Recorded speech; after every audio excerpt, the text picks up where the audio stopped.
চলে আসি ধনুরাশির প্রেডিকশনে।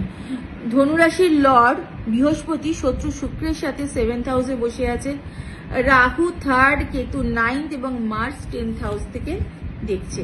ঠিক আছে, এফোর্ট যা এতদিন দিয়েছিলে তার রেজাল্ট কিন্তু এবার পেতে আরম্ভ করবে ধনুরাশির মানুষেরা। ডিভাইন হেল্প পাবে এবং তোমার মনে হবে যে এই মাসে সত্যি মাথার ওপর ভগবান বলে কিছু আছে, ভগবানের আশীর্বাদ আছে।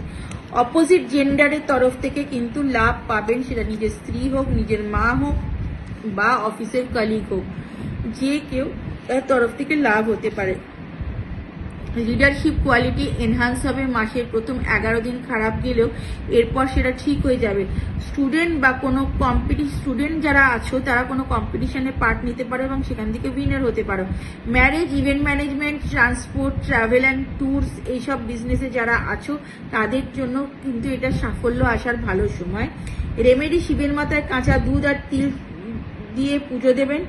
গায়ত্রী মন্ত্র ডেলি পাঠ করবেন এবং লাল ধাগা 11 বার হনুমান চল্লিশা পড়ার পর ডান হাতে ধারণ করবেন। একটা লাল ধাগা নেবেন, হনুমান চালিসা 11 বার পাঠ করে সেটাকে সিদ্ধ করে আপনি ডান হাতে বাঁধবেন।